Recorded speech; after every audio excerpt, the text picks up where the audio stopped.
Telia, terima kasih. Selamat bergabung. Baik, Bismillahirrahmanirrahim.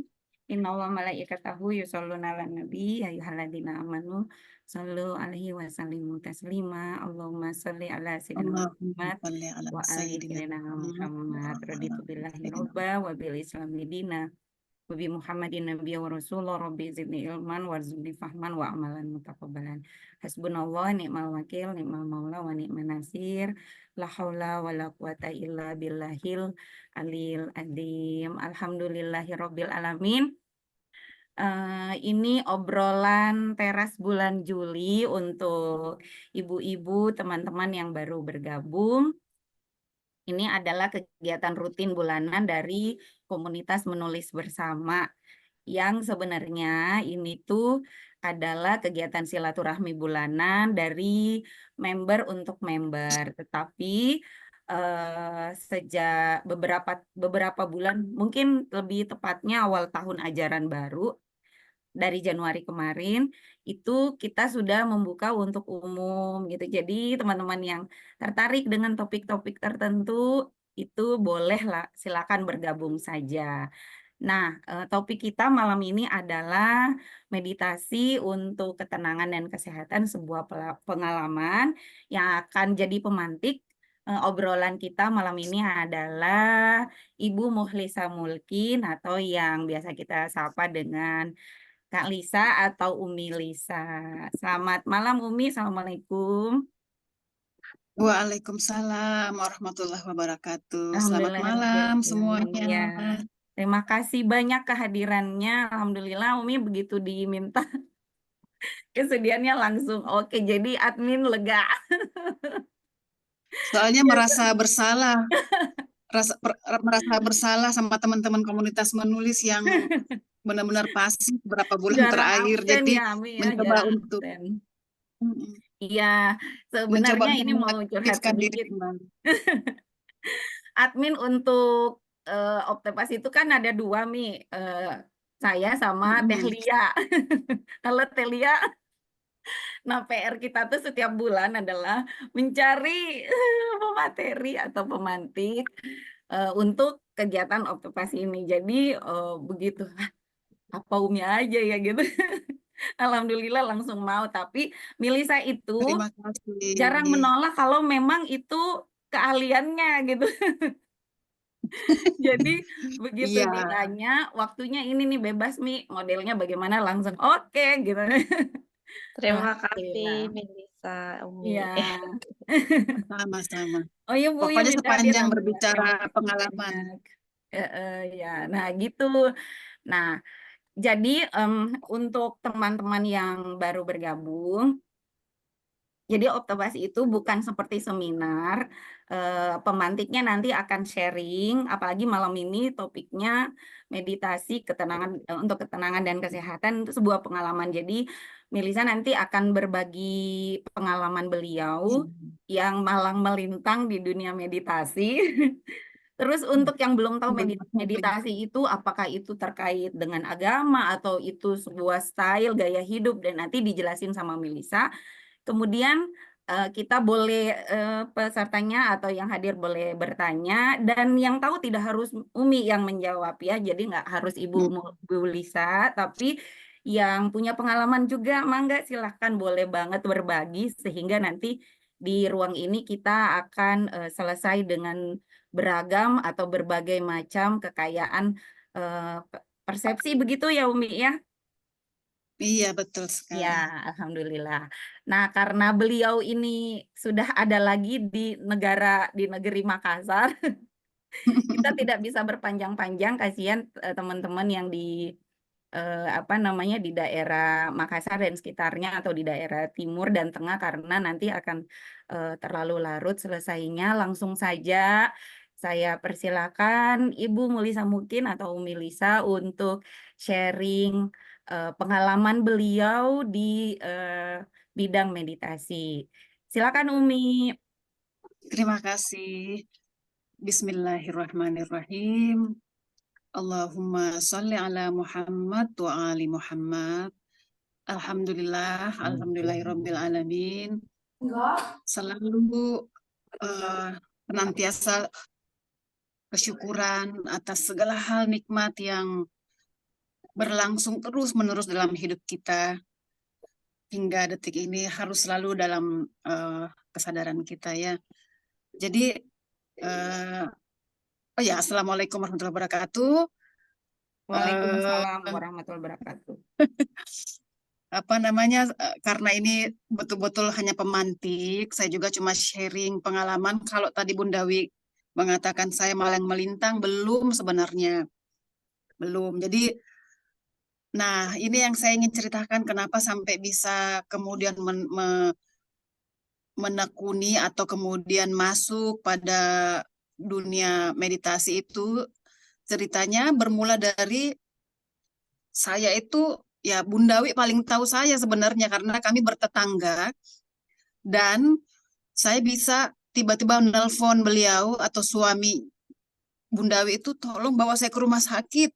Itu bisa jam 1 dini hari, itu bisa jam jam ya pokoknya tidak kenal waktu lah mengganggu Bunda Wi untuk ngantar saya ke rumah sakit. Jadi bolak-balik masuk rumah sakit itu kondisi fisik saya benar-benar membutuhkan, perasaan saya saat itu ya sangat membutuhkan pertolongan dokter lah. Saya harus diinfus, saya harus segera mendapatkan perawatan. Nah, 2018 itu kemudian saya memasuki dunia meditasi itu karena awalnya beberapa kali bukan beberapa kali, sering ya sakit. Jadi saya itu sejak kecil, sejak masih balita mengidap penyakit asma.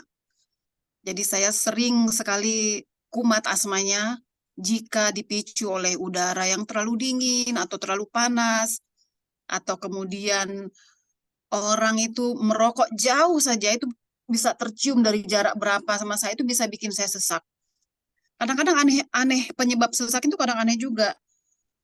Serbuk sabun yang dituang misalnya ke dalam toples itu bisa bikin saya tiba-tiba tidak bisa nafas. Jadi waktu kuliah di Makassar itu, hampir semua rumah sakit besar di Makassar sudah pernah menjadikan saya pasien rawat inapnya gegara asma itu.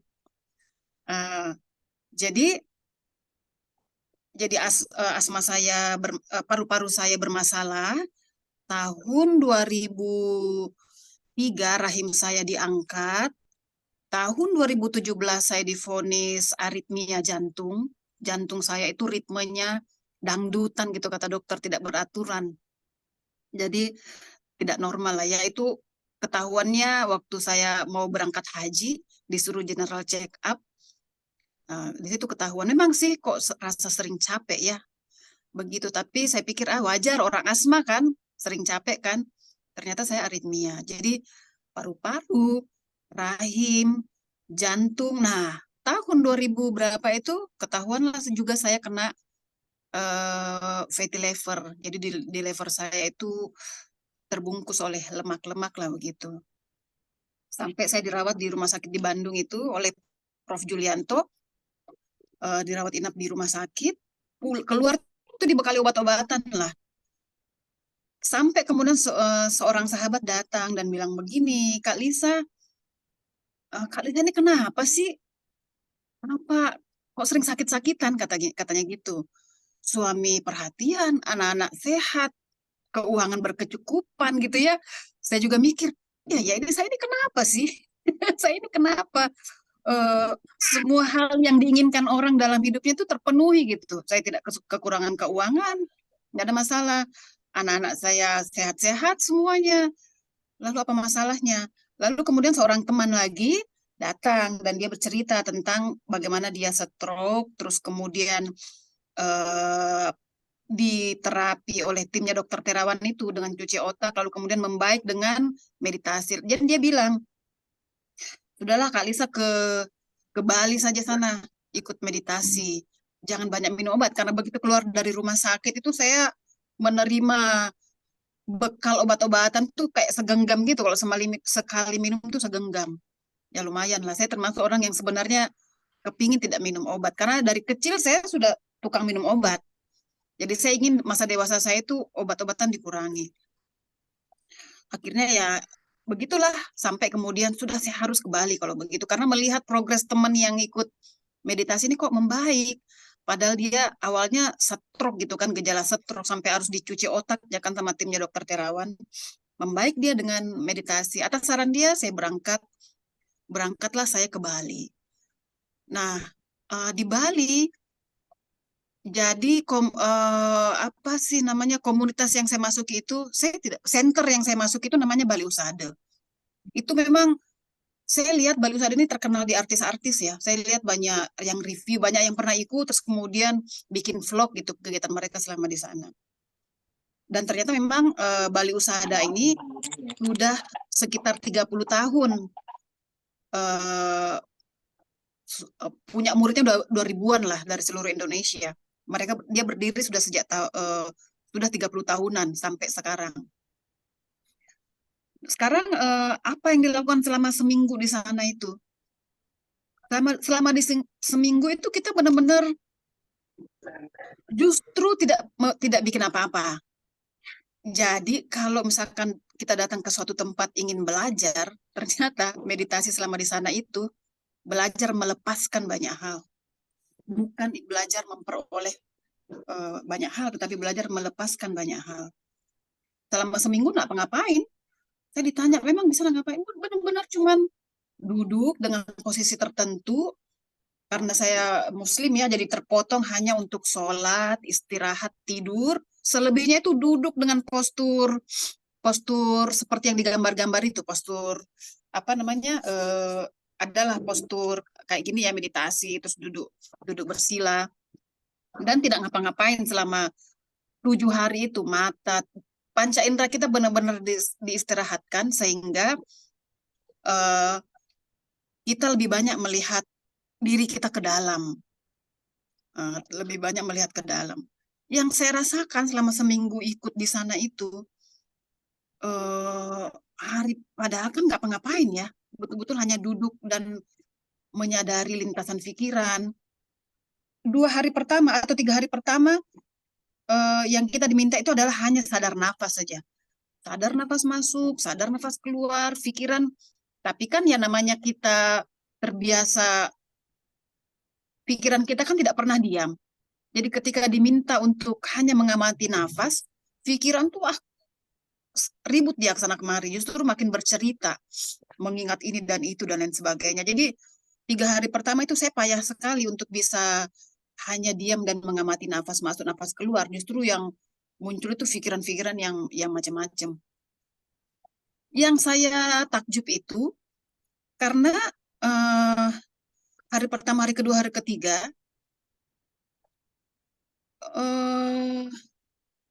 apa ya?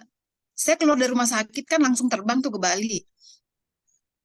Sebenarnya sudah rada membaik, tapi begitu diminta untuk duduk tenang itu, duduk hening itu, dengan tidak mengaktifkan panca indera, karena kita dibawa ke sebuah tempat yang nggak ada suara sama sekali, tidak ada suara, mata ditutup berjam-jam, jadi hanya mengamati nafas, yang kemudian ternyata pikiran juga loncat-loncat kan, ribut dia. Itu tuh sakitnya malah makin keluar. Sakitnya makin keluar, hari ketiga saya tidak sanggup, sampai saya minta sama panitianya, tolong dong kasih saya obat. Gak bisa, saya harus minum obat. Ini kepala saya sudah mau pecah, saya bilang. Yeah. Kepala mau pecah, punggung belakang itu benar-benar, sakitnya sudah kayak yang kita habis nyangkul berapa hektar begitu. Yeah. Saya minta obat sama panitianya. Dia bilang begini, Ibu sabar ya, sabar. Nanti hari keempat itu hari penyembuhan, katanya begitu. Oh, yeah. Jadi hari penyembuhan kayak apa? Kata saya hari keempat. Tapi saya sabar, sudahlah. Saya coba untuk tidak minum obat. Hari keempat ternyata yang dikatakan penyembuhan itu, kita benar-benar mengamati, merasakan seluruh anggota badan kita dari ujung kaki sampai ke ujung kepala. Jadi karena saya ada asma ya, jadi instruksinya itu adalah amati, rasakan paru-paru. Pokoknya bagian tubuh mana aja yang sakit, itu rasakan. Nah, ketika saya merasakan paru-paru, muncul memori. Nah, karena ini sudah hari keempat, kita sudah terbiasa, pikiran sudah lebih tenang, memorinya Ya. sudah lebih jelas, sudah lebih terkenali kan di hari keempat itu. Jadi muncul memori saya berusia 3 atau 4 tahun digendong oleh ayah saya, ya, ayah saya gendong, dan ternyata saya itu melekat pada gendongan itu. Jadi saya senang digendong. Saya menginginkan gendongan itu dengan cara sakit itu ternyata. Itu yang muncul ya, yang muncul memori yang muncul Ya. di ingatan saya ketika diam dan merasakan paru-paru. Kembang kempesnya, panas, dinginnya semua dirasakan, dialami lah. Memori umur saya 4 tahun itu muncul. Jadi memang secara genetik memang ada asma. Dan ditambah dengan ada reaksi keinginan untuk diperhatikan lewat sakit itu, akhirnya benar-benar potensi asma itu keluar jadi asma beneran. Sejak memori itu muncul sampai sekarang asma saya tidak kumat. Jadi ketika saya kena COVID 2 kali pun orang-orang pada khawatir. Kali ini bagaimana asma dan lain sebagainya. COVID kan ini untuk orang yang asma ya, pengaruhnya itu berat. Ya. Dan alhamdulillah saya bisa melewati itu dengan tidak ada reaksi apa-apa, kecuali hilang penciuman saja. Tapi yang lain-lain itu tidak. Ada iklan. Maaf. Kecuali itu saja ya.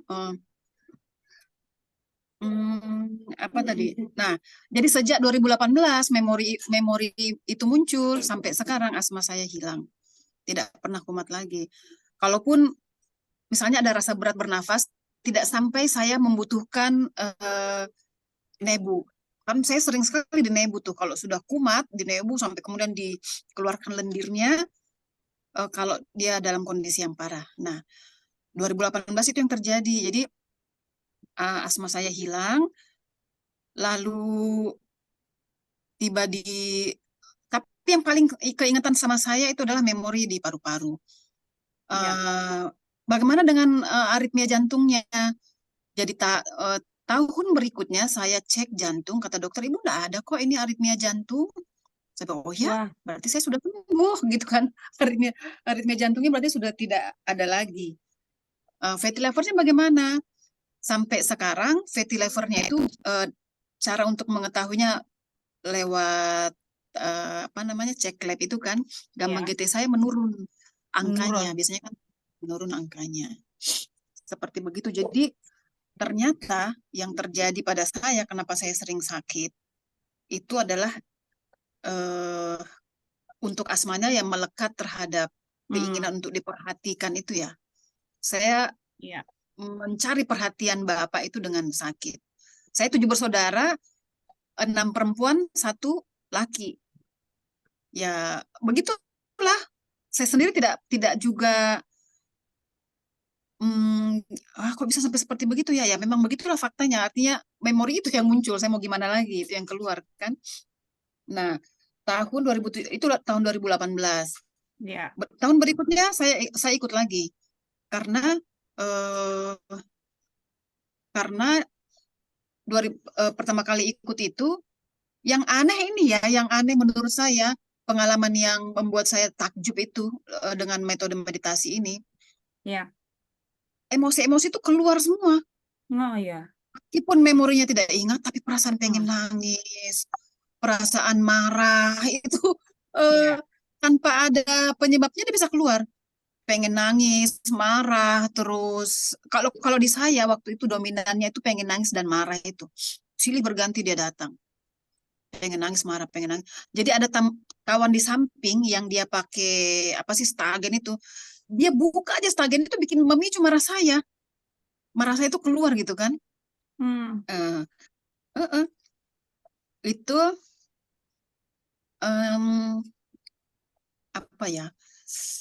jadi emosi-emosi itu banyak keluar semua. Jadi kata instruktur meditasinya, dia bilang ini tuh tahap yang kita seperti kalau kita bersihin kamar mandi dia digosok gitu kan, digosok Oh iya. kotorannya digosok sehingga dia terangkat keluar. Nah, makanya muncullah semua emosi-emosi itu. Mm. Sampai sekarang saya masih rutin melakukan duduk hening itu, merasakan badan. Jadi mulai dari ujung kepala di ubun-ubun kita dirasakan semua bagian-bagian tubuh yang terasa tidak nyaman itu dirasakan sampai ke eh, organ-organ dalam gitu ya, saluran pencernaan atau kemudian eh, reproduksi dan lain sebagainya. Itu kita diminta untuk banyak merasakan aja semua organ tubuh kita, panasnya, dinginnya, Ya. detaknya dan lain sebagainya. Dan ternyata kalau yang saya alami sih ya, sebenarnya kita ini eh, kurang ini saja, kurang me time dengan diri kita selama ini. Kurang me time. Jadi yang mungkin kita maksud me time itu sendiri ke mall misalnya ya, mengalihkan perhatian kepada hal-hal yang lain. Sejak saya mengenal meditasi, ternyata yang saya pahami dengan me time itu adalah benar-benar me time kita dan dalam-dalamnya diri kita. Apa sebenarnya yang tubuh kita itu ingin sampaikan? Perasaan-perasaan apa yang selama ini kan kita mungkin menolak perasaan-perasaan itu karena tidak nyaman. Siapa sih yang Ya. senang dengan perasaan tersinggung misalnya, Ya. atau perasaan amarah? Amarah itu kan tidak enak, sudahlah bikin detak jantung kita berdetak lebih cepat.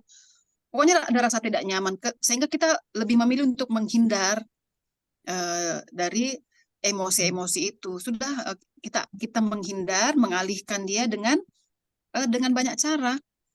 Ya mungkin kita mengentertain diri kita Ya. dengan ke mall lah misalnya, atau ya karaokean sebentar. Tapi kan itu kemudian tidak membuat kita selesai ya. Seperti itulah teman-teman. Jadi pengalaman saya dengan meditasi eh, seperti itu. Mungkin kalau mau digali lebih dalam juga silahkan teman-teman pengen tahu lebih banyak atau ada yang ingin sharing juga pengalaman yang sama, karena mungkin bukan cuma saya yang Ya. berpraktek meditasi di sini. Ya, baik. Terima kasih banyak nih, Lisa. Untuk teman-teman yang baru bergabung, saya bacakan catatannya. Nanti boleh dari situ kita lebih banyak diskusi saja atau dialog saja atau sharing pengalaman saja ya, Umi ya. Iya, betul Jadi, sekali karena ya, iya. Mm-mm. Karena pengalaman itu kan sebenarnya data yang paling valid ya. Kita betul. tidak mengambil data orang lain, tapi data diri kita sendiri. Ya, betul. Kasih Umi. Jadi, berawal dari seringnya sakit, Mm-mm. kemudian Umi itu punya penyakit genetis ya, asma, lalu Mm-mm. kemudian didiagnosis lagi kena fatty liver, jantung, Mm-mm. aritmia jantung ya Aritmia. Umi ya. Mm-mm. Mm-mm. Kemudian bergabung di Bali Husada atas rekomendasi teman yang kena liver. Kemudian meditasi Lisa Tulisannya itu nggak belajar kelihatan nggak? melepas banyak hal dan bukan Nggak nih, belajar memperoleh banyak jadi hal. ini. Iya. Nah, Mana selama ini? seminggu hanya duduk diam dan semua panca indera diistirahatkan. Kemudian 3 hari Betul. pertama diminta untuk sadar nafas saja. Nah, Mm-mm. dari situ 3 hari itu kepayahan untuk tenang karena justru lintasan pikirannya terus berkelebat. Mm-mm. Kemudian 3 hari pertama itu diserang sakit kepala hebat dan harus minum obat. Jadi Umi minta obat sama panitia, kemudian ditenangkan dan katanya hari keempat dia katakan sebagai hari penyembuhan. Nah, Betul. lalu kita diminta lagi untuk mengamati dan merasakan bagian tubuh yang sakit. Lalu dari situ memori lama muncul, yaitu saat usia 4 tahun. Kemudian diminta menyadari bagian tubuh yang sakit dalam kasusnya Umi Lisa itu di bagian paru-paru yang ternyata di situ memunculkan yang berpotensi asma dan memori masa kecilnya memicu sakit. Mm-mm. 2018 asma hilang, berhenti minum obat dan kena COVID 2 kali dengan Mm-mm. keadaan baik-baik saja kecuali kehilangan penciuman saja ya Mi.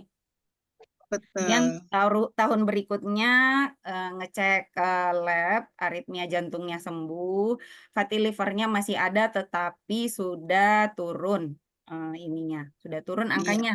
Ya, nih dari berapa ke berapa angka, itu kemarin? aduh saya lupa, tapi udah dari yang hampir 100 Hampir turun jadi 100. Ya, turun lah. Yang jelas terasa di badan itu memang eh, mualnya sudah tidak mual sudah gitu. tidak, keluhannya berkurang ya, Umi ya. Mm-mm, Hmm. mm-mm. Lalu Meskipun sampai akhirnya, sekarang pun ya, saya masih tetap praktek. Mm-mm. ya, akhirnya Sampai diketahui sekarang saya bahwa masih tetap sumber praktek itu merasakan badan. ya sadar duduk kening ya. Lalu lanjut lagi, ternyata diketahui bahwa sumber sakitnya itu adalah karena mencari perhatian kasih sayang Bapak waktu masih kecil itu digendong. Kemudian 2019 ikut meditasi lagi dan yang menakjubkan adalah bahwa semua emosi itu keluar, terutama yang mendominasi itu emosi menangis dan marah. Kemudian menurut tutornya itu diumpamakan seperti ketika kita menyikat kamar mandi sehingga semua kerak dan lumut itu keluar. Itu perumpamannya. Kemudian yang kita butuhkan sebenarnya adalah me time. Nah, itu catatannya. Oke, teman-teman, ibu-ibu yang mau sharing, mangga. Atau mau bertanya dulu, boleh. Bertanya dulu apa yang mau kita ketahui dari pengalamannya Melisa. Setelah itu nanti siapapun yang punya pengalaman di sini atau misalnya dari pertanyaan tadi tidak harus Umi yang menjawab, dari kita Mm-mm. semua disilahkan berbagi. Ini adalah obrolan. Silakan. Mungkin dari Telia ya. Tadi kayaknya ada yang masuk di room chat deh. Ada yang di Bentar. room chat? Oh iya, maaf. Baik, kita cek dulu room chatnya. Ini tentang meditasi. Oke, oke. Ini Tuh kan ini apakah di metode ini harus dalam pengawasan ahli atau bisa dilakukan sendiri? Ini dari Ibu Ria, Mbak Ria. Ya, kalau bisa dilakukan sendiri, bagaimana caranya? Apakah bisa diilustrasikan? Silakan, Mi. Eh, kalau misalkan pengen latihan, teman-teman bisa ikut di YouTube-nya kok. Bali Usada Ada itu ada YouTube-nya. YouTube-nya. Ya, Ya, bisa siap. eh, saya pikir tanpa bantuan ada seseorang itu juga bisa. Apa Karena bantuan instruktur? karena Pak Merta ada instruktur utamanya di Bali Usada itu rutin mengirim apa namanya materi-materi di YouTube. Misalnya kita pengen ketenangan atau misalkan kita pengen eh, apa yang ada depresi atau bahkan yang bipolar itu ada panduan-panduannya Bipolar. Ya, ya, ya, ya. Oke, oke. seperti Tap- begitu. Jadi Ya, eh, bagaimana posturnya itu ya, ada di YouTube-nya Bali Usada. Tapi secara ilustrasi di Bali Usada itu karena kan ada banyak sekali aliran meditasi sebenarnya ya, ya. ada banyak mazhabnya juga. Nah, Mm-mm. kalau untuk pengobatan dia salah satu ciri khasnya itu tangan kiri itu di bawah, tangan kanan di atas, jempolnya itu bertemu seperti ini. Kanan di bawah, Mi. Kiri di atas, kanan di bawah. Gini. Enggak, kanannya di atas, Oh, kanan di atas. kiri Gini yang ya. di bawah. Jempol ini harus bertemu seperti begini. Terus Oke. lidah kita itu harus nempel di langit-langit. Lidah itu nempel di langit-langit. Terus Ya. kaki itu side by side, duduk bersila ya, atau side by side. Itu fungsinya apa? Supaya energi dalam tubuh kita itu terus berputar. Dia tidak terputus. Makanya Oh. lidah juga harus nempel di langit-langit. Jadi tidak ada energi yang terputus ketika kita melakukan proses meditasi itu. Oke, oke. Itu tekniknya ya, Mi ya. Ya, itu Terus tekniknya. nafasnya bagaimana, Mi? Biasa aja atau ada Nafas seperti tahan, biasa. lepas 7 menit, 4 menit? Enggak. Enggak ada. Nafas itu seperti biasa, jadi jangan diatur, Mau. jangan Oke. dikendalikan. Tugas Ya. kita itu benar-benar hanya menyadari bahwa kita bernafas. Tugas kita itu mengambil satu titik perhatian. Dalam hal ini lubang hidung gitu ya, atau di sini nih, apa sih namanya ini? yang di bawah hidung itu. Dia Belahan kalau kena ini ya. udara kan, Mm-mm. kalau kena udara kan tersentuh ya, kita kan bisa merasakan sentuhannya. Nah, perhatian kita itu diam di situ. Selama 3 hari pertama itu yang dilakukan.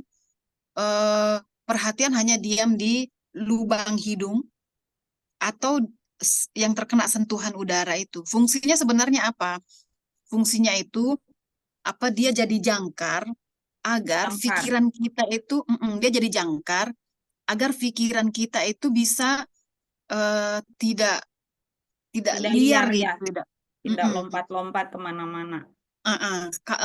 Kalau instruktur meditasi dia menggambarkan, jika kita ingin melihat kekotoran batin yang menyebabkan begitu banyak dalam masalah dalam kehidupan kita, maka airnya itu harus tenang dulu. Airnya harus tenang sehingga kita bisa melihat masalahnya apa sebenarnya, sehingga bisa bening Iya, gitu. iya. Penggambaran instrukturnya seperti begitu. Karena kalau kita terus-menerus ribut pikiran kita itu ya, kita tidak punya waktu untuk melihat di kedalamannya. Akhirnya kita terus-menerus terseret oleh pusaran persepsi yang tidak ada nggak ada selesainya. Nggak ada ujungnya Dan itulah ya. yang terjadi pada saya dahulu. Hmm. Dan itu membuat kita tidak rasional, membuat kita jadi terseret oleh perasaan-perasaan yang kita karena kita terseret oleh perasaan-perasaan itu, kita kan jadinya tidak bisa bening melihat situasi, sehingga mengambil langkah-langkah juga jadinya tidak bijak. Ya. Seperti Baik, terima kasih Umi. Ada lagi yang lain, teman-teman, ibu-ibu semua, teteh-teteh, mangga disilakan. Ini ada yang tanya apakah meditasi sama dengan bertapa? Ya, dulu kalau tidak salah dulu orang bilangnya bertapa, tapi sekarang kan meditasi itu dia benar-benar konotasinya sudah begitu luas ya. Ya. Ya, meditasi kesehatan kalau sekarang, meditasi untuk ketenangan. Karena kalau saya sih dari pengalaman saya, meditasi itu adalah skill sebenarnya. Dia sama seperti skill nyetir gitu ya, skill nyetir mobil, skill memasak, yang itu membantu kita untuk bisa berselancar di kehidupan itu dengan lebih apa adanya gitu loh. Kita tidak terkooptasi oleh perasaan emosi-emosi kita yang pasti kan emosi-emosi itu kan ada akarnya ya, ada akar memorinya gitu. Makanya kalau dalam Bali Usada itu setiap kali melakukan meditasi, niatnya itu seperti begini. Saya berniat melakukan meditasi untuk melepaskan reaksi buruk dari memori untuk mencapai keseimbangan hidup dan kesehatan. Saya berniat untuk melakukan meditasi untuk melepaskan reaksi buruk dari memori, sehingga memorinya teringat tapi reaksinya kan sudah lepas ya. Reaksi buruk dari memori untuk mencapai keharmonisan dan kesehatan. Makan hewan babi itu dapat harmonisan dan kesehatan. Iya. Ada lagi Mi, idealnya melakukan meditasi berapa lama Mi?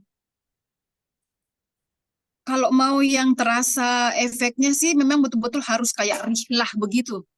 Kita kayak diasingkan dulu beberapa waktu.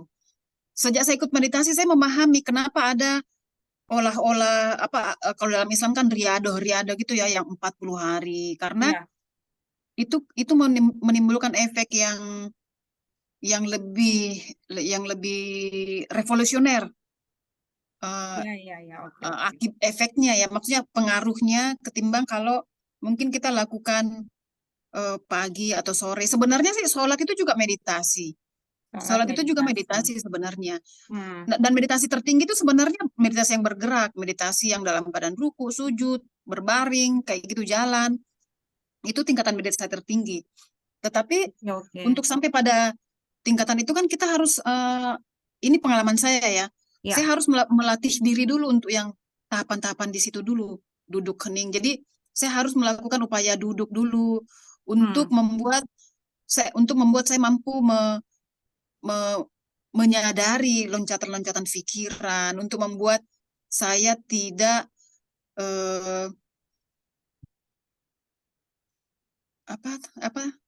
untuk membuat saya tidak terpengaruh oleh badan saya misalnya. Ya. Oke. Boleh nanya? Wah, ngacung. Ya, boleh banget, silakan. Boleh langsung aja kalau misalnya tidak mau mengetik di room chat, Ini boleh langsung, mau silakan. nanya, Melisa.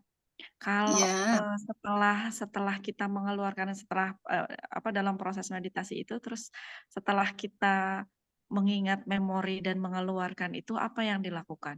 Itu kan memori-memori masa lalu, trauma gitu ya, teringat Ya. ada trauma, berarti ada luka. Kayak ini mencari akar masalah. Yang saya pahami ini ketika proses meditasi ini kita menemukan akar masalah apa sebenarnya yang terjadi dengan kita. Lalu kita menemukan bahwa kita punya trauma gitu di masa lalu. Nah, pengeluaran, cara mengeluarkan tadi kan mau mengeluarkan pengaruh-pengaruh buruk gitu ke dalam tubuh. Nah, cara mengeluarkannya itu dengan cara apa? Ketika kita mengingat si memori itu lalu bagaimana? Dengan mengingat itu sebenarnya dia sudah melepaskan. Jadi dalam meditasi filosofinya itu adalah segala sesuatu di alam semesta ini itu dia muncul berlangsung lenyap, tidak ada yang abadi. Begitu dia berlangsung, sesungguhnya dia sudah lenyap sesudahnya. Jadi begitu memori muncul, maka di saat itu dia lenyap. Di saat itu kita sudah rilis sebenarnya. Jadi Iya. persis kayak kejadian saya, begitu memorinya muncul, sudah nggak dipapain, muncul untuk lenyap. Jadi kan segala sesuatu di alam semesta ini dia muncul berlangsung lenyap. Seperti nafas kita juga. Nafas kita itu bukan nafas yang tadi kita hirup, selalu yang baru sebenarnya. Selalu yang baru. Tetapi kan kita seringnya yang terjadi sama kita itu kan kita menghindari ya. Kita menghindari untuk tidak mengingat. Ya, gitu ya. Iya, karena sakitnya itu kita tidak ingin tersakiti, sehingga kita endapkan dia, kita kubur dia, tapi bukan menyadari dan melepaskan. Dengan disadari kan dia lepas kalau dalam pengalaman saya ya seperti itu. Jadi tidak perlu diapa-apain. Dengan menyadari saja bahwa ada peristiwa ini, itu sebenarnya sudah melepaskan. Nggak ada proses Segala sesuatu di alam semesta ini muncul berlangsung lenyap. Ya kayak kita juga kan sebenarnya, badan kita juga kan gitu. Dari ada terus kemudian berlangsung menjalani kehidupan, lalu badan kita juga nanti akan nanti lenyap bersatu dengan tanah lagi. Seperti waktu ya, Umi. Ya, karena kita masih berada di alam yang butuh proses itu, maka ada waktu di situ. Jadi bisa dibilang trauma itu, misalnya dalam hal ini misalnya trauma buruk ya, itu adalah memori yang tidak kita lepas gitu ya, kita simpan. Iya, kita sehingga simpan. itu jadi kita menghindarinya, menghindari untuk mengingat, sehingga itu tersimpan di dalam memori dalam bawah kita, sadar. ya alam bawah sadar, dan itu rusak ya. Jadi cukup diingat aja gitu. Disadari saja, muncul memorinya keluar gitu kan, ini ada pengalaman kawan meditasi saya yang saya baru-baru ikut yang bulan, tapi yang advance ya itu 12 hari berlangsung. Jadi dia itu menderita varises, jadi pembuluh darah di betisnya itu keluar semua, ini biji apa sih, nonjol semua pembuluh darahnya itu, jadi kayak berbiji kan. Ya. Nah, itu ternyata varisesnya dia itu disebabkan oleh kemarahan yang dia pendam puluhan tahun. Jadi dia usianya 50 tahun, seorang ibu, namanya Rini, usianya 50 tahun. Pada saat duduk hening itu, memori yang muncul, itu tuh memori dia umur 8 tahun, dan dia melihat ibu dan bapaknya bertengkar hebat dengan pakai perabotan piring gitu kan, yang dilempar gitu jadi pecah kan. Jadi anak ini ketakutan dan marah juga Hmm. di kamarnya. Itu muncul tuh memorinya waktu dia duduk hening meditasi itu. Dan dia mengingat ibunya itu tiba-tiba panggil dia, Rini, bersihkan nih pecahan-pecahan piring yang hasil bapak ibunya berantem itu kan. Jadi dia kemudian membereskan pecahan-pecahan itu dalam keadaan marah gitu kan, sedih dan marah sekaligus. Nah itu terpendam selama puluhan tahun dan jadi varises. Ya Ketika Allah. ketika ketika ketika memori itu muncul dan dia menyadari memori itu, sampai sesi terakhir varisesnya itu hilang. Itu seperti miracle sebenarnya, tapi begitulah faktanya yang terjadi.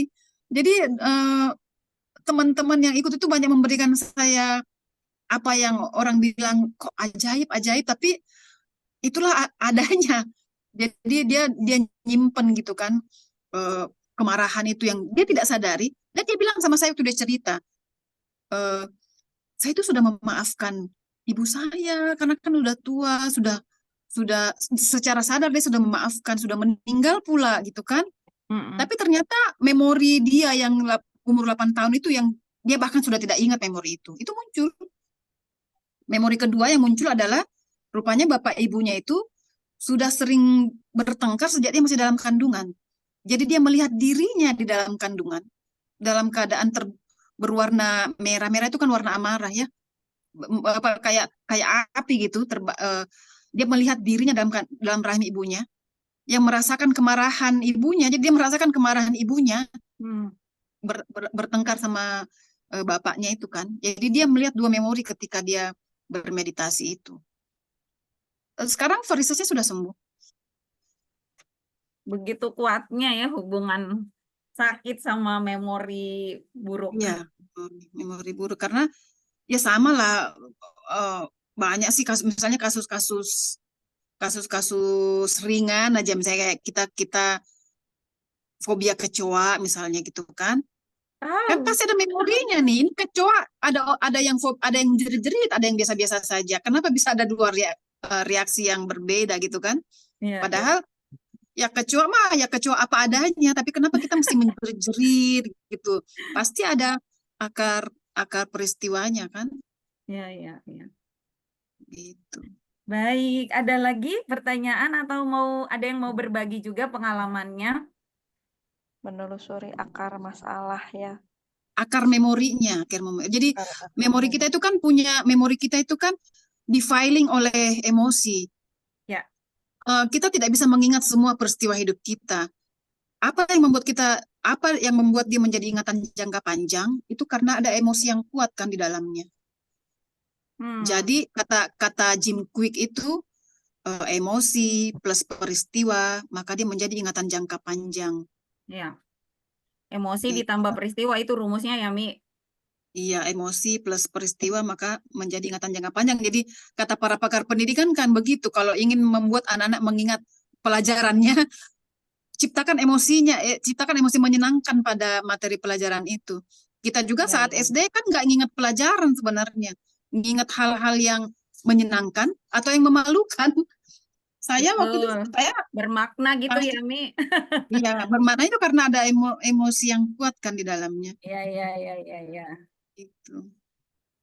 Jadi fungsinya meditasi di sini adalah membongkar itu gitu ya? Iya, membuat itu muncul supaya kita tidak lagi. Karena kalau tidak diam, tidak hening, tidak bermeditasi itu terpendam aja begitu, Mi. Dia akan di-entertain oleh hal-hal lain sehingga kita tidak bisa melihat, kita tidak akan bisa bening.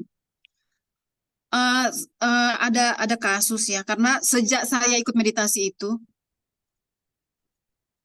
setelah kita berada pada ingatan peristiwa dan keluar emosi, apa yang harus kita lakukan? Tidak ada. Kita ini memang selalu berniat pengen melakukan apa-apa. Padahal sesungguhnya tidak usah melakukan apa-apa. Udah aja gitu, disadari, diakui gitu ya, Mi? Disadari saja. Udah langsung terhapus. Betul sekali. Disadari, diterima. Ini pengalaman saya seperti begitu. Tapi kan yang terjadi kan kita ingin selalu menghindar kan? Kita tidak mau menghadapi rasa sakit. Kita tidak mau memasuki ketakutan kita sendiri. Sehingga yang terjadi kita terus-menerus berada dalam circle itu saja lah terus berlangsung. Iya, iya, iya, iya. Baik, ada lagi yang bertanya atau berbagi? Ayo, ayo, ayo, ayo. Ini waktu meditasi saya yang terakhir yang 12 hari kemarin itu ada penderita lupus yang dia itu cerita dan dia sudah ikut yang kesekian kali ya. Ya, Dia tidak menyangka bahwa dia akan hidup gitu karena lupus itu kan kita tahu nggak ada ininya Pak, belum ada obatnya. ya. Sepanjang sepengetahuan saya, nggak tahu kalau yang saya tidak tahu. Itu belum ada obatnya dan dia itu ikut beberapa kali retreat seperti begitu. Sekarang dia dalam kondisi yang remisi, sama sekali lepas obat. Dan dia sekarang menjadi motivator lupus teman saya itu. Mbak Dini namanya, Dini Lepas Wadiarti. obat. Ya, dia lepas obat. Dari kondisi yang mukanya itu menghitam, terus kemudian perutnya itu membesar, dan awal pertama dia ikut meditasi dalam keadaan baring, online loh, dalam keadaan baring, Karena nggak bisa bangun nggak ya. bisa hadir, nggak bisa bangun, jadi dia ikut online, jadi dia merasakan organ-organ dalamnya itu dalam keadaan berbaring, sampai kemudian dia dari berbaring bisa duduk, lalu bisa kemudian datang ke Bali dan ikut retreat yang hening itu, yang kita 7 hari betul-betul di karantina ya. Makannya itu diatur gitu, makan makanan yang tidak berat diolah oleh badan, sehingga energi kita tidak lari ke perut. Jadi Iya. meditasi plus puasa itu sebenarnya bagus sekali. Puasa dan keheningan. Kita ini kan susah heningnya ya. Begitu hening sedikit, ini bikin ini begitu berdiam sebentar, lakukan ini deh. Jadi kita selalu harus mengentertain batin kita dari keheningan itu. Karena hening itu memang akan menampakkan seutuh-utuhnya diri kita sebenarnya. Autentiknya diri kita itu. Di keheningan itu ketemunya. Iya, ya. Makanya kalau sholat banyak yang muncul. Iya, keluar semua. Yang dilupain, keringat semua. Pada saat sholat tiba-tiba kita keidean, kayaknya bagus ini bikin program begini. Tiba-tiba kayaknya pada saat sholat ketawanya gede. Pengalaman ya. Jadi kalau ingin dapat ide bagus-bagus ya sholat kali ya. kita tiba-tiba bisa dapat banyak. Sholatlah maka kamu akan jadi kreatif. Baik. Jadi untuk memperbaiki demensia, Umi, apakah bisa dengan meditasi juga demensia ya? Saya nggak tahu ya, tapi ya mungkin bisa dicoba kali. Tapi waktu di sana ada teman yang kasus kalau demensia?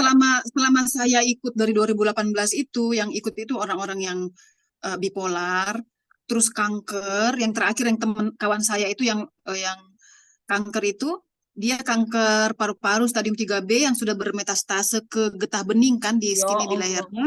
Iya, iya. Dan sekarang kanker yang di getah beningnya sudah hilang, tidak ada. Itu tanpa kemo, benar-benar meditasi dan atur makan. Atur makan, jadi yang di getah beningnya sudah tidak ada. Terus kan di grup kita itu dia rutin kirim laporan perkembangan kesehatannya.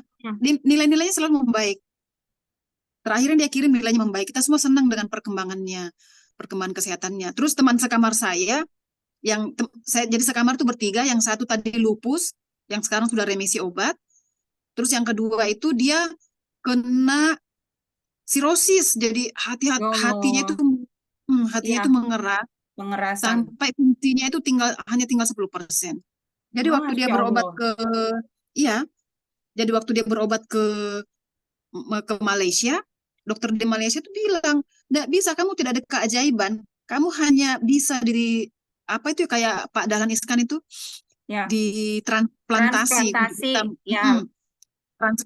hati untuk bisa menyelamatkan hidupmu, kamu tidak punya alternatif lain, dia bilang.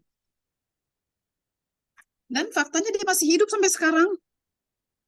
Ya Allah. Maksudnya dengan meditasi, terus kemudian ya memang ketat juga dia dengan makanannya kan, hanya makan rebus-rebusan. Iya, iya. Jadi fungsi hatinya tuh terus membaik. Iya. Mm-mm. Naik terus ininya ya, Iya. apa namanya, peluang hidupnya naik. Mungkin Iya. Terina bisa dicoba ke Pak Merta di Bali Husada. Kalau di Bandung ada, Mi? Kayaknya di beberapa Apa wilayah itu? nggak harus ke Tanggal Bali kan ya? tanggal 2 tanggal 2 Agustus nanti itu ada perkenalannya di Bandung. Nanti saya share ininya ya. Saya share link Informasinya. kegiatannya. Jadi Ya, informasinya ada di Bandung. Kalau nggak salah di Jalan Riau nanti ada kegiatannya itu.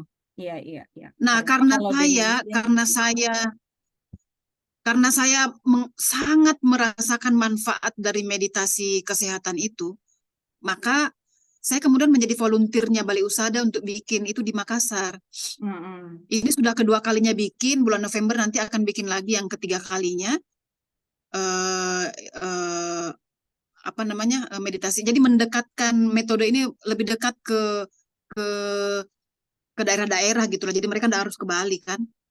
Iya, iya. Salah satu peserta kemarin ini yang peserta terakhir waktu di Makassar di Malino itu, jadi dia itu kena apa sih istilahnya, ada istilah medis itu yang kepalanya itu kayak ketombean yang gatal sekali sampai becek itu kepalanya. Jadi waktu dia datang ke lokasi meditasi, ini kepalanya botak dan dalam keadaan kayak becek, agak basah gitu kan. Ya, Eh, lukanya basah. lukanya basah. Dan dia cerita dia sudah ke dokter, dia sudah dikasih salep, minum obat, itu Ya, tidak bisa menyembuhkan kepalanya itu. Sampai sampai dia cari tahu kan alternatif, dia dapatlah meditasi. Dia lihat ada meditasi di Malino, dia ikut. Hari keberapa itu dia sudah bisa pakai shampoo. Padahal dia bilang sebelumnya saya sama sekali tidak bisa pakai shampoo karena itu perih sekali kalau dia pakai apapun di kepalanya itu perih. subhanallah. Hari keberapa dia sudah bisa pakai shampoo. Lalu kemudian ketika mungkin sebulan sesudah dia keluar, atau nggak sampai sebulan, saya WA lagi, bagaimana kondisinya? Dia bilang, alhamdulillah sudah sembuh, sudah kering, dia sudah bisa benar-benar kering. Terus instruktur kita bilang, itu karena tulang dia itu panas.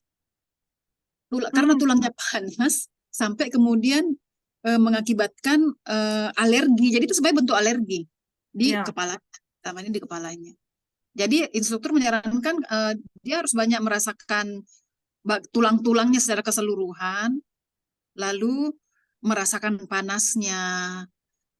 Sebenarnya minta diperhatikan aja lah bagian-bagian tubuh kita itu mah, intinya sih kalau saya lihat di meditasi itu kita banyak sayang gitu, banyak perhatian pada organ-organ tubuh kita. Selama ini kan kita abai ya. iya, iya. Abai dan apa sih, mendinai gitu ya kalau ada Ada. emosi atau trauma. Nah, di meditasi ini tuh kita sangat dianjurkan untuk sebelum tidur sebaiknya meditasi, lakukan kalau di Muslim kan mungkin kita ada namanya Sabar. muhasabah ya, muhasabah. Ini sama. Jadi kita merasakan seluruh tubuh kita dari ujung kepala sampai ke ujung kaki. Adakah rasa tidak nyaman? Adakah ketegangan di mana? Jika ada ketegangan, dilepaskan di hari itu. Karena kan ketegangan itu muncul mungkin karena ada peristiwa-peristiwa atau ada hal-hal yang tidak kita suka atau kan bandul kita itu kan bergeraknya di dua kondisi itu, suka tidak suka. Kalau kita Mm-mm. tidak suka kita benci, kalau kita suka kita pengen lagi serakah. Dua Ya, dua di dua bandul itu bergeraknya. Nah, itu kan sebenarnya meninggalkan jejak pada tubuh. sel-sel tubuh kita. Jadi di Iya. hari itu kita muhasabahi semuanya.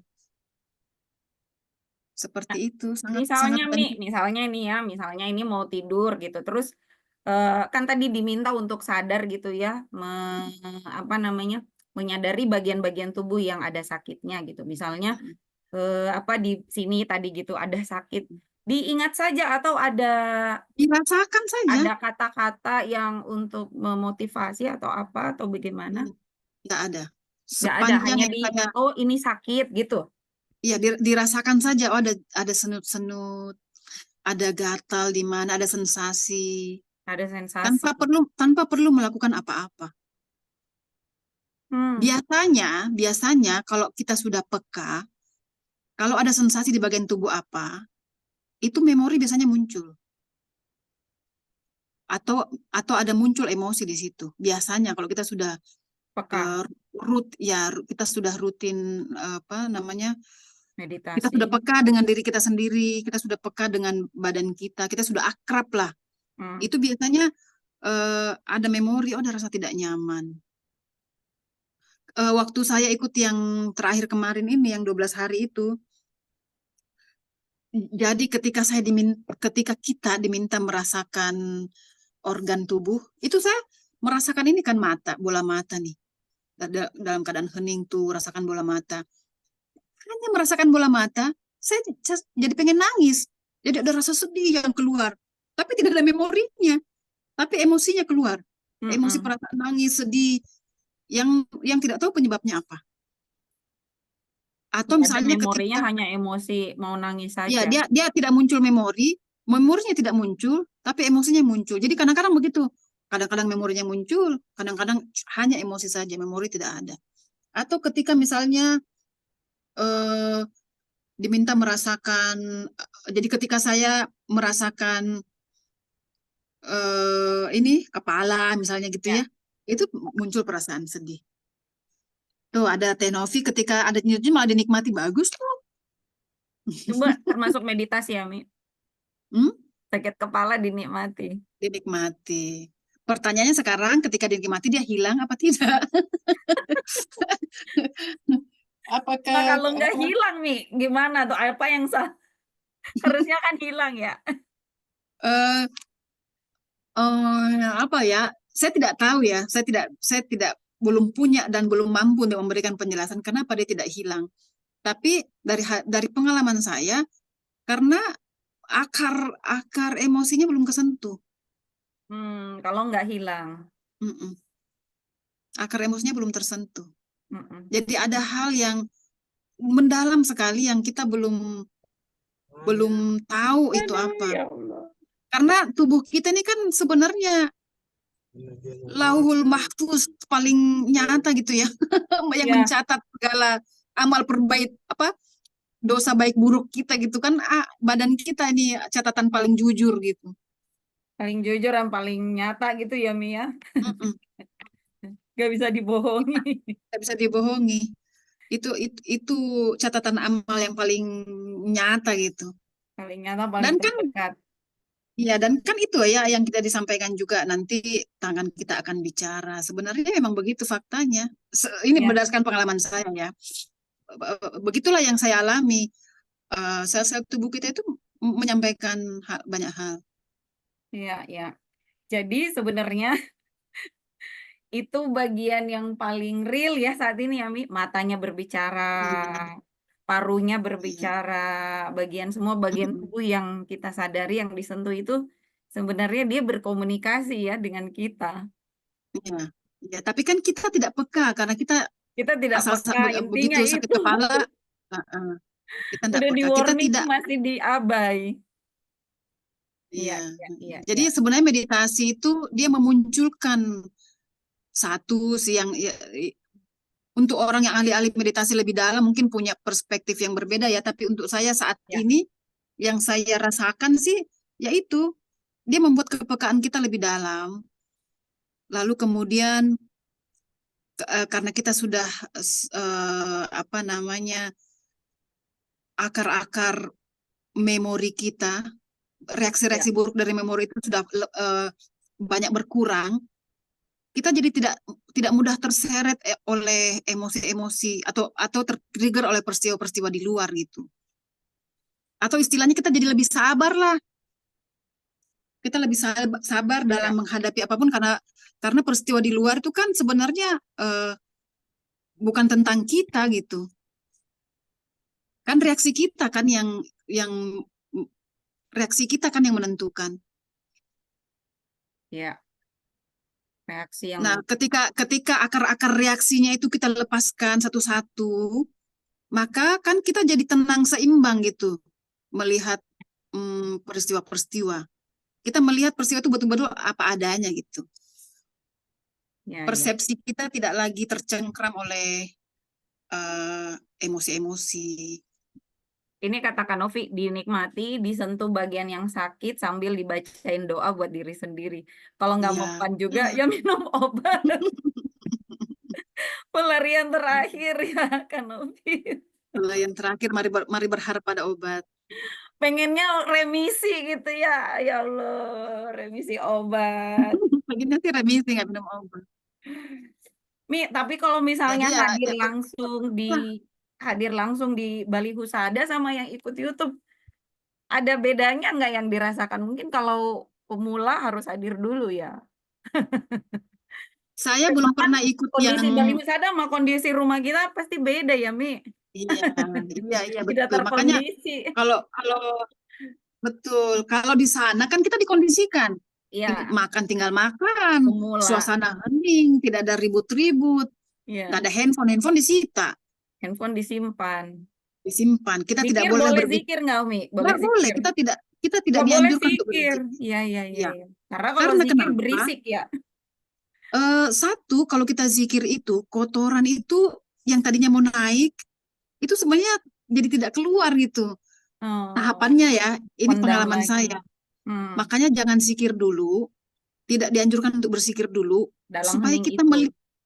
supaya kita melihat ini sebenarnya apa, ininya apa, masalahnya apa, akar ini reaksi buruk dari memori apa gitu misalnya. Ini Ya. pendapat saya. Ya. Bisa jadi ada jawaban yang berbeda, tapi begitulah hal yang pengalaman saya. Jadi seperti perumpamaan yang disampaikan Umi tadi di awal, Melisa tadi menyampaikan bahwa seperti air gitu ya, Mi.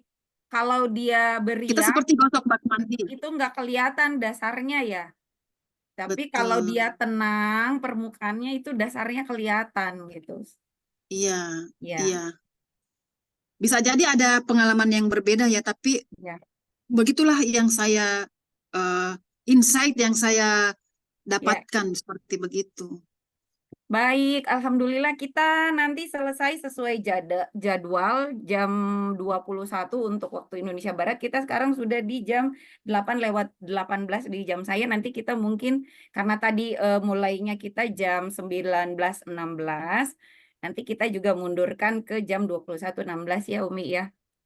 Wah, ini ada Dokter Nana di sini. Ini ada Dokter obat Nana. membantu Obat 25%. 25%, sisanya seperti kata Melisa. Kak Nana, kalau misalnya remisi itu bagaimana? 20%-nya jadi 0%. Iya, itu yang lupus itu dia Gimana? benar-benar Ayo ini Kak Nana share dong, berbagi di sini penjelasannya, Bu Dokter, Kak Dokter. Lagi di jalan. Mohon maaf tidak bisa. Tidak apa-apa muncul tidak di on kamera. Ya, suaranya yang penting bening dan Ya, sebenarnya sih malam ini saya jadi penyimak juga ya, karena ya ini kan kalau ditelisik dari ilmu kedokteran, sebenarnya pengobatan saat ini memang stress release itu justru obat yang paling utama. Jadi pada saat kita mengetahui apa penyebab dari permasalahan kita, ya sebenarnya kita bisa tahu obatnya, dan obatnya tidak harus apa yang kita makan, tetapi seperti yang lanjut aja Bu Dawi, saya hari ini sebagai penyimak karena terus terang ini kan ilmu yang bukan kompetensi saya, ini kompetensinya Melisa, dan saya tadi berpikir bahwa kan sudah ada yang merasakan hasil dari apa yang Melisa lakukan, karena memang betul sekarang saya juga malah komplementer itu sekarang sedang dikembangkan ya, pengobatan obat-obat tradisional saat ini, bagaimana kita kembali ke alam, justru itu juga sekarang sedang digiatkan. Mental health, isu yang lagi kencang, terus loneliness, kesepian yang menyebabkan, ya mungkin ada kaitannya juga yang Melisa sampaikan itu sekarang problem di kota-kota besar terutama. Nah, apakah misalnya ada sesi lanjutan nih dari diskusi justru praktek dari Melisa ini yang justru saya mau tanya tadi, apakah ada sesi lanjutan setelah pembukaan dari Melisa dan lanjut ke sesi praktek? Saya nunggu di Praktek. sesi praktek. Kalau perlu saya mengosongkan jadwal. Waduh. Dokter Nana ditunggu di Makassar kalau mau praktek. Malino 7 Januari. November ada kelasnya ya Umi di Ada, Makassar. Ya. ada. Ya, insya Allah. Saya sendiri Untuk pun yang di Bandung mohon maaf ya belum ada. Kalau Ini sama Melisa. sini di Makassar. Makassarnya di mana? Saya juga orang Makassar Makassar. di Saya juga di Makassar nih, Mbak. Tuh, siapa ada nih? Ibu Hesti nih, silakan saling Iya. bertukar WA. Perasaan Iya, kita nih. sudah pernah teleponan deh Mbak Hesti, Mbak Iya, Mbak yang di itu ya, yang di lampu Tamalan merah itu ya. di Tamalan Ria, Oh, Taman Raya. Oh, iya. Saya dekat lupa Unha, namanya. Ini ada dekat juga Unha. dekat lampu merah Goa itu tuh, perbatasan Goa Makassar itu. Oh, itu Mbak Harna itu Harna Tanaga itu kayaknya. Ya, oke. Poin Ada kalau ada. lagi? Disilakan. Terima kasih. Kita Tapi masih ada teman-teman ya, saya sendiri pun sampai hari ini masih terus bermeditasi karena saya juga masih ada hambatan-hambatan kesehatan. Artinya dari sekian tahap banyak gitu ya, Bu. masalah kesehatan saya, itu beberapa sudah mulai bisa rilis kan, tapi masih ada juga yang belum. Saya itu mengalami penyempitan pembuluh darah. Wah, Karena ternyata efek COVID kemarin itu ternyata dia membuat pembuluh darah kita kan jadi saya itu mengalami inflamasi di pembuluh darah sehingga masih terus praktek merasakan badan. kalaupun kesehatannya sudah lepas gitu tadi kayak remisi obat, mungkin penting untuk pengelolaan emosi ya Umi ya. Ya, tapi yang Ya. saya rasakan, meskipun saya masih tetap ada gangguan kesehatan misalnya di apa namanya di pembuluh darah itu, tapi karena saya sudah bisa mengelola, sudah bisa tenang lah ceritanya. Kalau dulu kan Bunda Wi bawa saya ke rumah sakit, saya butuh diinfus kan dulu. Nah sekarang sudah, jadi sejak 2018 sampai tahun ini tuh ya saya sudah Udah nggak tidak pernah lagi ditelepon lagi. sudah tidak lagi menelpon meminta bantuan untuk dibawa ke rumah sakit. Dulu udah kalau datang serangan itu udah merasa mau Nah, pergi iya gitu sudah ya Umi mau ya. mati itu sudah. Udah merasa saya udah di jalan ini udah mau mati. Saya sudah menulis surat wasiat. Sampai seperti itu ya. Ya, Melisa, iya.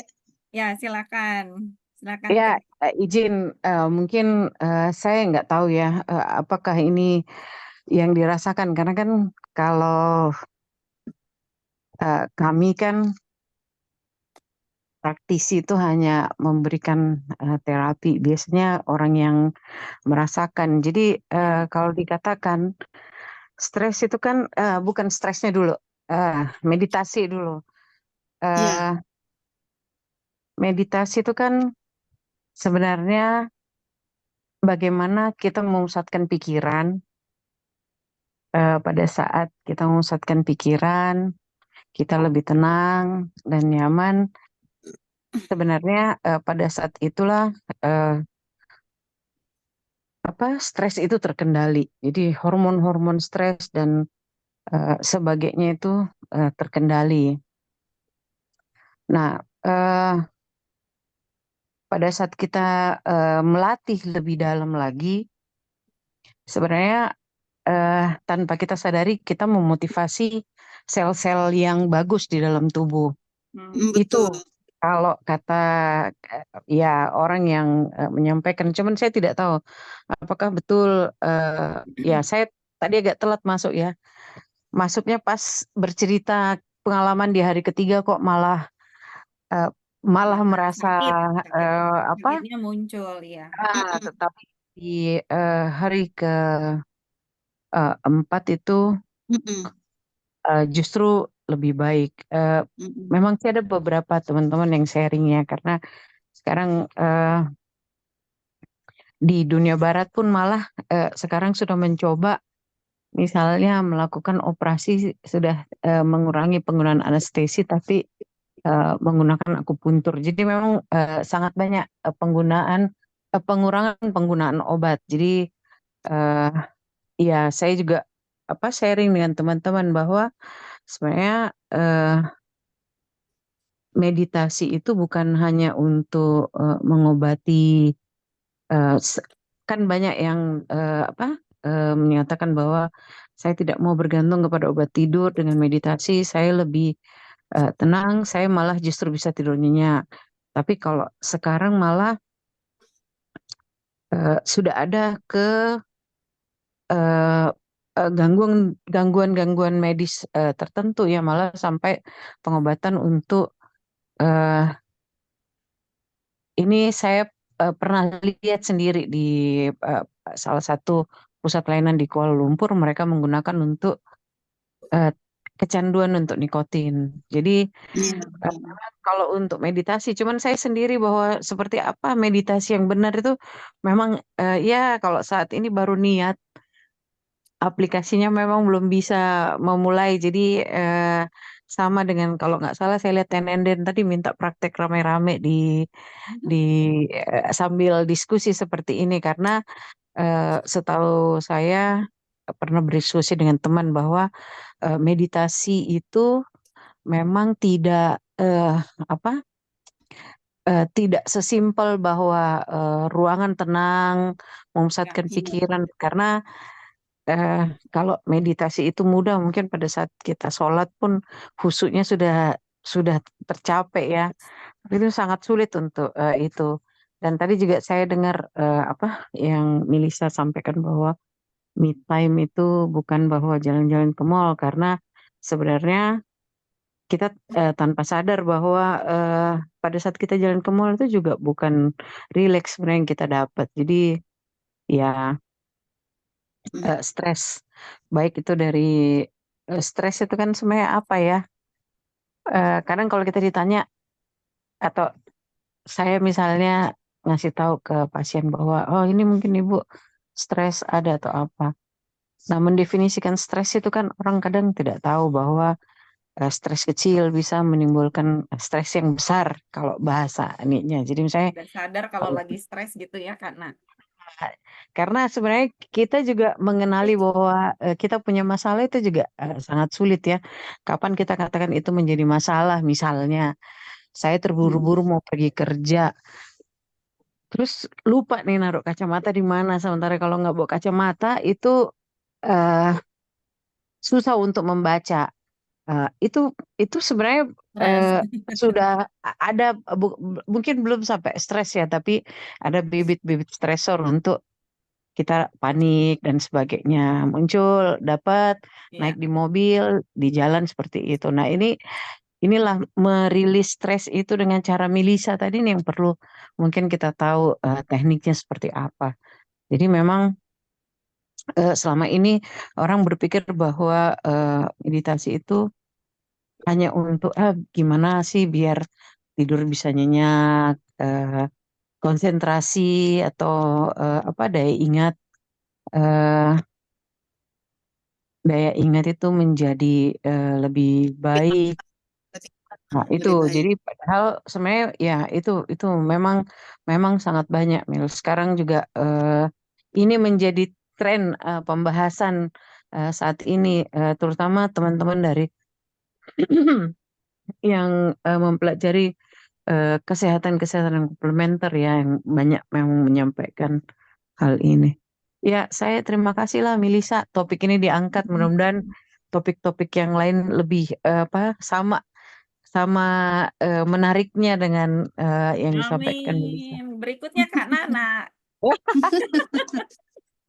Ya, makasih Bu Novi, Terima Milisa, kasih makasih. banyak sharingnya Ibu Dokter Nana. Alhamdulillah.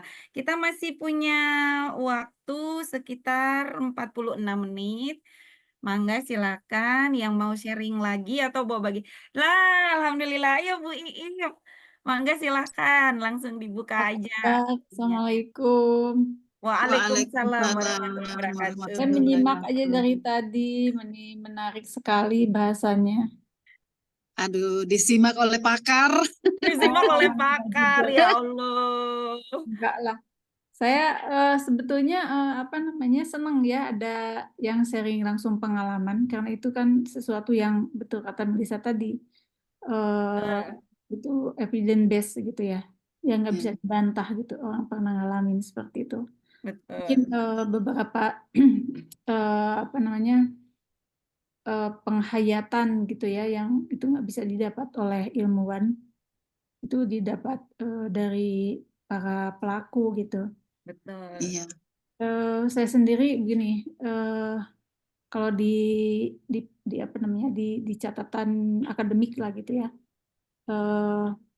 meditasi itu dibawa oleh orang-orang dari tradisi Buddhism kan, dari timur. Dan kalau saya dari psikologi, kita tahu dari orang-orang psikologi itu orang Amerika ya maksudnya ya, dari barat itu mereka mulai mengakui itu karena setelah para psikolognya bawa meditasi ini sebagai bagian dari metode untuk healing gitu ya. Ya. Diterimanya itu justru apa dimasukkan ke dalam teknik untuk pengobatan gitu. Seperti tadi Ini kata guru saya memang seorang Buddhis. Guru meditasi saya ini Buddhis. ya.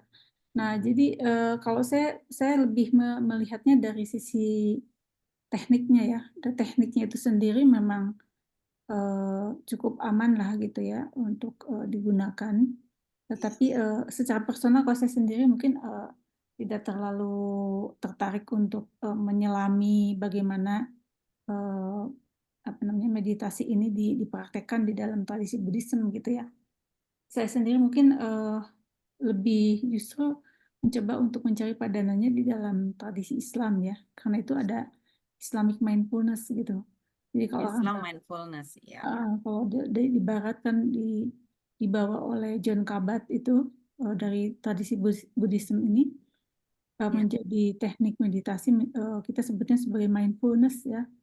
Dan dia sendiri kemudian melakukan apa namanya riset gitu ya dengan mempraktekkan dan mencari metodologi yang tepat untuk mengatasi kasus-kasus psikologi dan penyakit gitu ya menggunakan teknik ini. Jadi diambil sebagai tekniknya aja. Lalu dia bikin kayak semacam retreat 3 minggu gitu ya, kemudian Retreat, ya. Gitu. Nah, kira-kira semacam itu. Nah, saya coba eksplorasi dari sisi Islam. Sebetulnya juga dalam Islamic mindfulness juga banyak sekali. Kalau kita cari di YouTube juga banyak gitu ya. Ya. Atau kita gunakan misalnya pendekatan yang lebih saintifik dengan istilah NLP misalnya ya. Orang-orang NLP juga menggunakan teknik meditasi ini, tapi tetap dengan istilah mindfulness. Nah, gunakan musik dan afirmasi. Itu Musik dan afirmasi, oke. Untuk apa? Untuk membantu bagaimana mereka bisa hening gitu ya. Tapi sebetulnya kalau misalnya kita mau berlatih sendiri agak sulit ketika kita sendiri belum bisa hening tadi ya kata Melissa, yang sulit adalah heningnya. Bagaimana kita bisa acceptance terhadap diri gitu ya, terhadap apa yang dirasakan tubuh kita, komunikasi dengan tubuh gitu ya, tanpa ada intervensi dari pikiran-pikiran dari seliuran apa ya kayak pikiran-pikiran yang apalagi itu isinya negatif semua ya memang akan sulit gitu, itu harus dipandu gitu. Nah, Munten nih kalau agak sedikit panjangan saya cuma mau sharing aja. Saya sendiri waktu pandemi itu pernah kita bikin grup memanfaatkan teknik mindfulness apa berpraktek gitu ya. Kita praktek dalam satu grup, jadi instruksinya diberikan lewat WhatsApp dan satu grup. Ya. Kemudian praktek masing-masing di rumah menggunakan metodenya John Kabat. Dan itu disertai dengan latihan journaling gitu ya. Lalu ada pertanyaan-pertanyaan yang berbeda setiap hari untuk kita latih belajar reflektif gitu ya, berpikir reflektif. Nah, tidak secara khusus penyadaran pada kesadaran tubuh seperti Melisa lakukan, ya, karena itu mungkin kebanyakan sakit fisik ya. Tapi kalau isinya misalnya semacam mengubah mindset gitu ya, kemudian belajar untuk jeda gitu ya. Nah, kayak gitu-gitu itu masih bisa dilakukan dengan mandiri gitu, dan kita coba lakukan itu selama 3 minggu. Lalu itu seperti amal yang apa istilahnya, kan itu kegiatan amal, jadi kita diminta untuk begitu kita selesai menyelesaikan program itu, kita bikin grup baru gitu. Kita bikin grup baru dan itu kelihatannya program itu terus berlangsung terus menerus, entah sampai di mana gitu, saya nggak tahu ya. Kecuali orang gagal 3 minggu, lalu kemudian mungkin grup itu bubar gitu ya dengan sendirinya gitu. Nah, itu saya coba gitu. Itu metode John Kabat itu dia gunakan hampir masih ada sedikit tradisi Buddhismnya, karena dia masih menggunakan apa namanya, apa istilahnya, kayak semacam siulan ya. Jadi dia kalau orang Buddha kan suka menggunakan, ada bahasa apa itu, Sanskerta atau apa gitu, yang dia ada Anicca. gitu ya. Nah, dia sebut gitu ya. Oh, Apa gitu, saya lupa. itu kalau ya. Nah, ada Itu kata-kata. diajarkan juga di Pak Merta juga ngajar itu, tapi dia lebih kepada sound healing.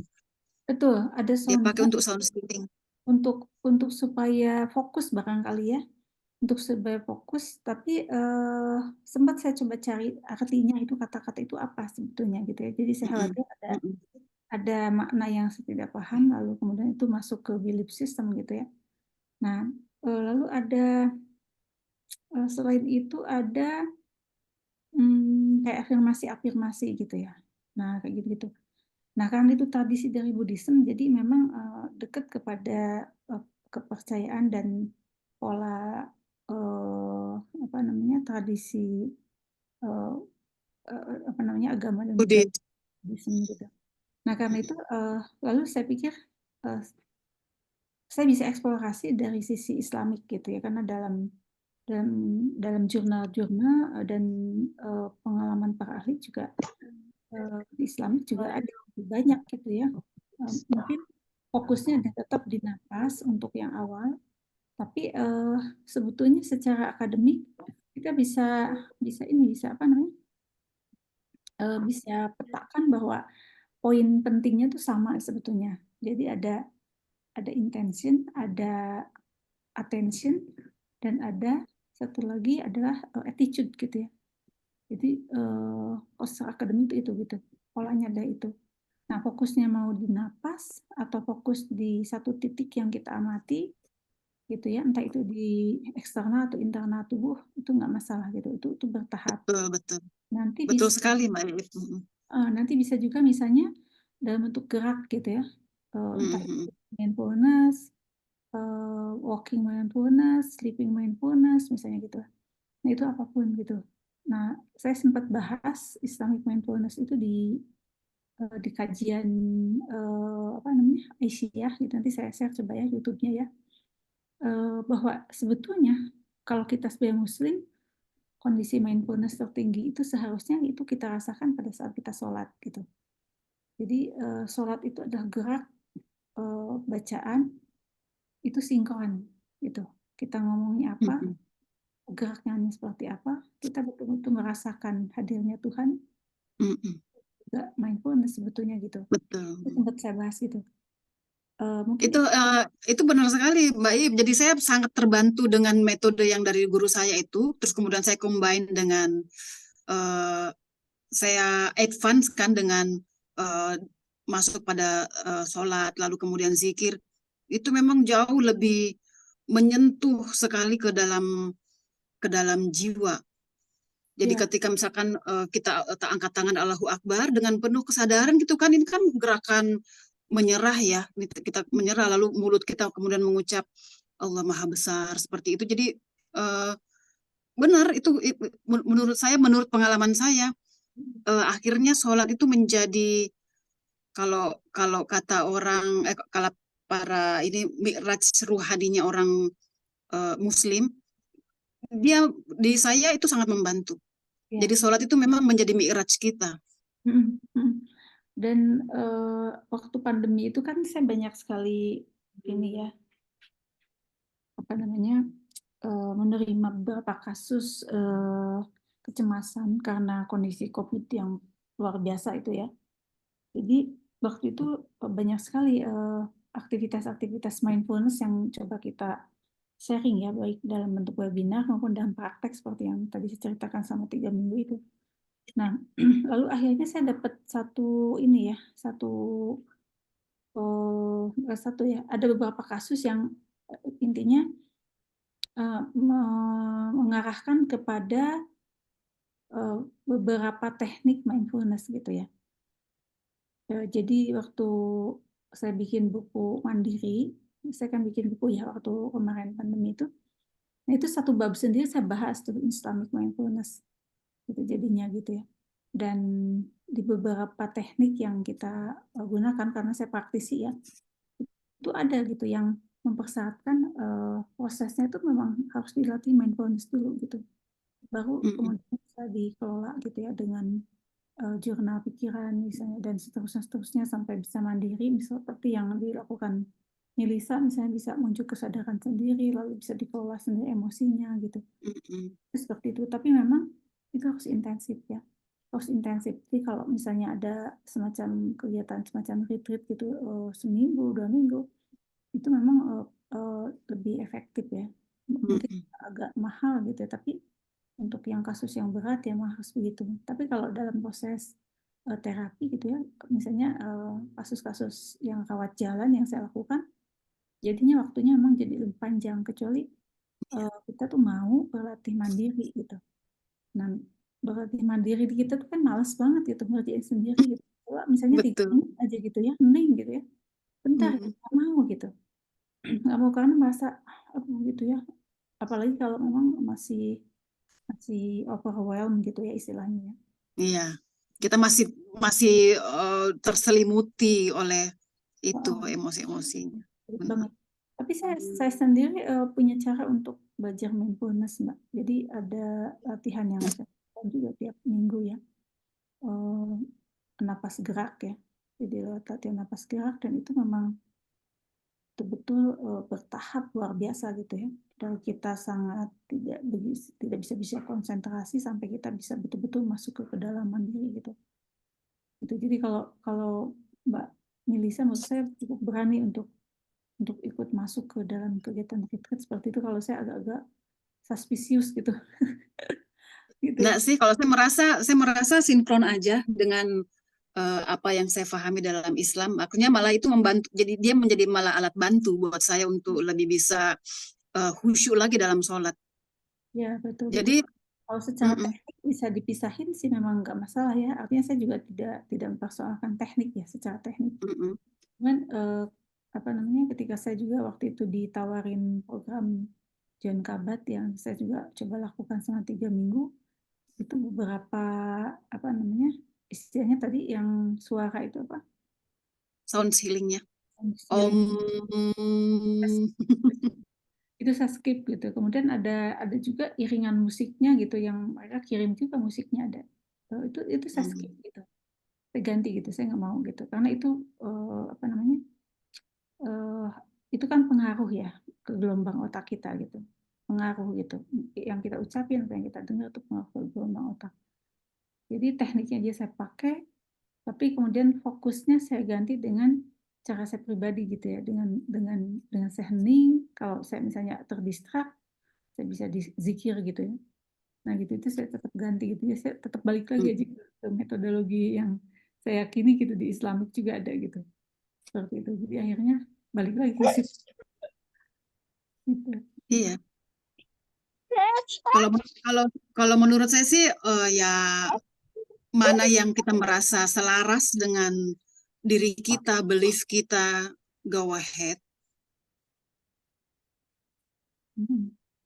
Ada banyak Gitu ya. teman-teman saya juga yang ikutan ya di Bali, dan waktu itu kan sempat ada tokoh Nihnah itu ya, bener nggak? namanya yang sudah wafat ya, yang dia dari mana itu, Thailand apa kalau nggak salah. itu tahun 2017 itu dia sudah dijadwalkan akan datang ke Indonesia karena dia yang menyebarluaskan mindfulness ini ya dari Buddhisme itu untuk digunakan sebagai metode menangani mental health gitu. Makanya jadi tersebar digunakan jadi pengobatan gitu. Iya. Ya sebetulnya. Kalau guru saya yang Muslim, memang dia nggak pakai kata mindfulness, dia pakai kata Godfulness. Jadi saya punya beberapa guru, jadi yang satu dia pakai kata Godfulness, memang dia menghindari kata mindfulness untuk membuat perbedaan dengan metodologi Islam. Ya. Jadi dia juga punya beberapa metode. Misalnya ketika di bagian tubuh yang sakit, itu tarik nafas, heningkan diri, lalu pegang bagian tubuh yang sakit, lalu bacakan misalnya dengan bacaan Al-Quran atau doa yang kita di baca. Bali itu, Mbak Melisa? Enggak, beda. Beda lagi. Beda lagi. Ada, jadi makanya saya bilang sebenarnya ada banyak sekali metode yang bisa kita pakai sih. Saya sendiri tidak membatasi diri dengan satu metode. Saya belajar banyak metode. Ya, memang kalau secara teknik juga memang banyak ya, ininya ya, prakteknya itu banyak sekali. Banyak sekali, betul, banyak. Alhamdulillah, makasih Bu Iip. Ya Allah, hadir memperkaya ya hari ini wawasan kita. Terima kasih banyak. Ada lagi yang mau bertanya? Kita masih punya 29 menit ya? Iya. Sekitar 20. Wih, sampai 30. Ternyata banyak yang menyimak ya, 33 Iya, peserta. alhamdulillah. Tadi Mbak Paling Amina 40 izin orang. keluar karena lagi lowbat HP-nya. Ya, ada lagi barangkali yang masih penasaran, boleh ditanyakan atau yang mau di-sharing dari pengalamannya, silakan. Kalau Bu, Kalau sebentar Bun, pengen nambahin Bun. ya siap. Pengen nambahin. Nah, ketika misalkan kita sudah sampai pada kesiapan Godfulness itu ya, kita ganti mindfulness ini Godfulness. Nah, itu kita bisa ganti objek. Kalau tadi objeknya adalah nafas, sekarang objeknya bisa kita ganti dengan zikir tadi itu, subhanallah, walhamdulillah, kan itu sebenarnya masalah objek. Dia kan jangkar sebenarnya. Mau apakah jangkarnya itu mau nafas, apakah itu organ-organ tubuh, itu objeknya. Terus ketika kita misalkan ingin ganti dia dengan kalimat-kalimat tauhid, nggak apa-apa. Maksud saya itu semua memberikan pengayaan buat saya ya, itu memberikan pengayaan batin dan memberikan insight yang berlevel-level. Seperti begitu.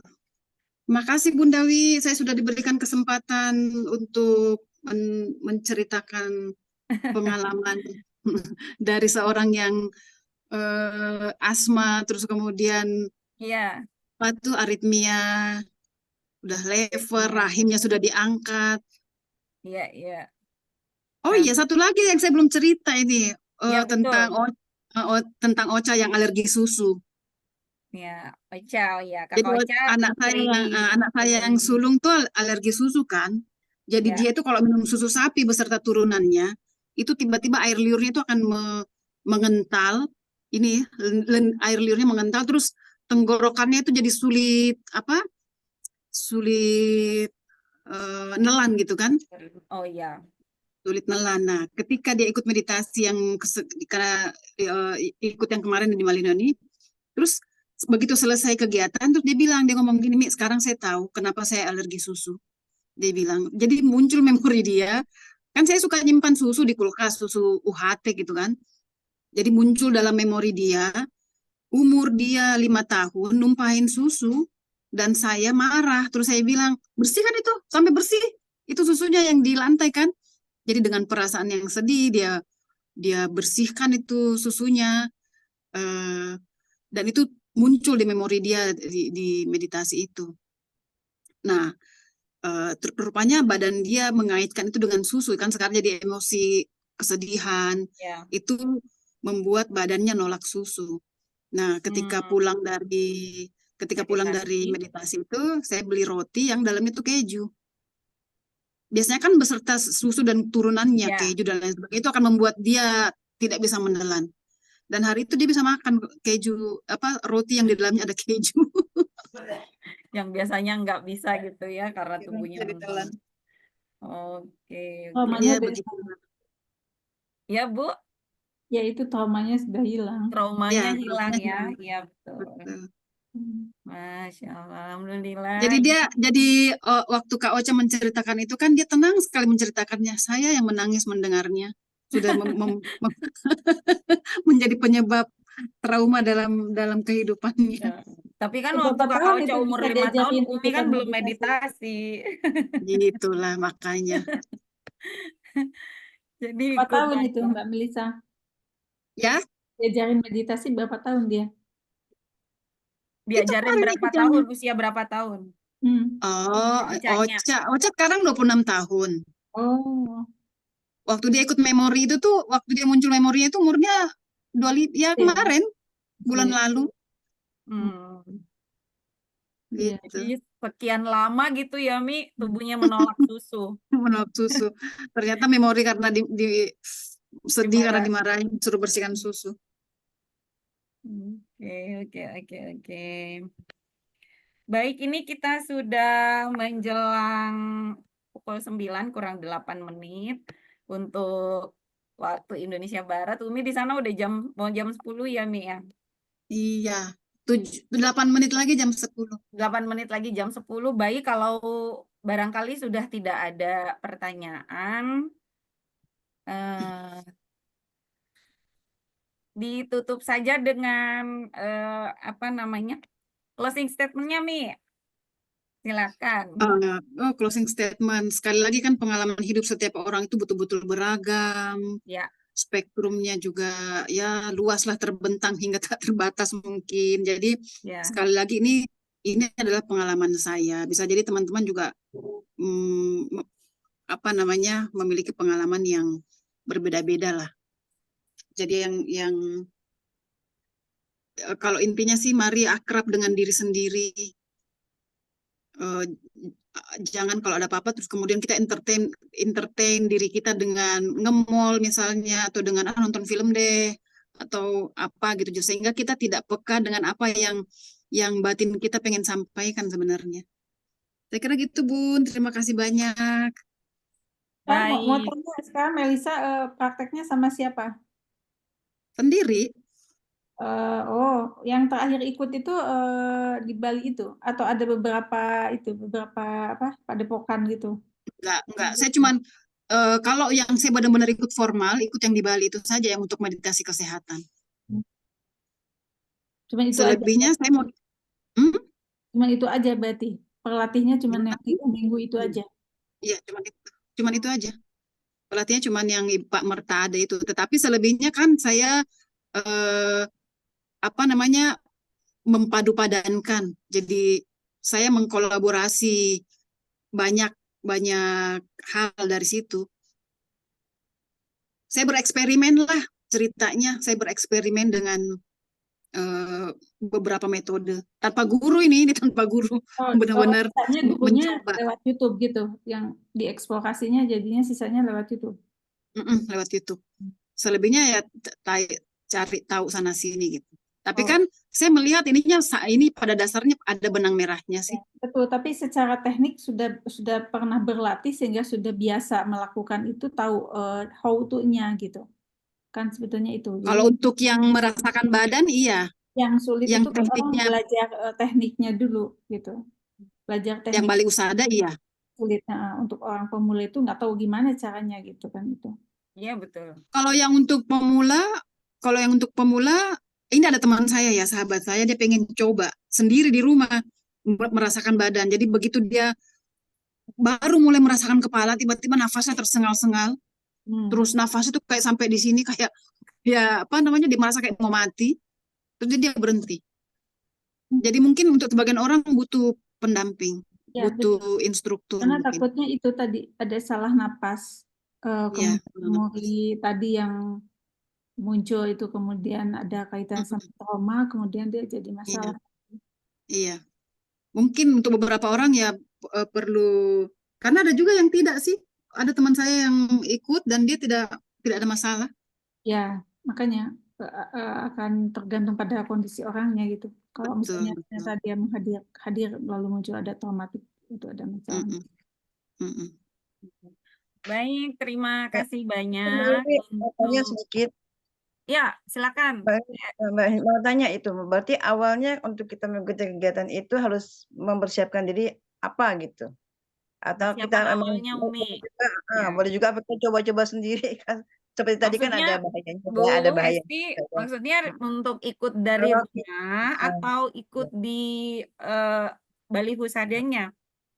iya, Bu. Itu juga untuk awal ikut ke Wisata atau mencoba sendiri apakah dibolehkan gitu tuh? Apa ada syarat-syarat tertentu untuk melakukan itu? Itu terima Oke. kasih. Ya, ya makasih, Bun. Itu saja sih kalau kata saya berdasarkan dari pengalaman teman itu, kalau misalkan merasa aduh nafas sudah tersengal-sengal kayak ada perasaan cemas yang berlebih, hentikan dan harus dengan dampingan orang yang sudah paham. Ya sama kayak obat juga kan ada yang bebas, ada yang harus resep Ya. dokter gitu lah kira-kira. Betul, ya. Yang penting harus tahu langkah-langkah awalnya, harus tahu ya step-stepnya. Tapi kalau mau dicoba dulu terus kemudian Terus kemudian nanti salah gitu kan, salah dosis, salah cara, itu bahaya. Iya, iya.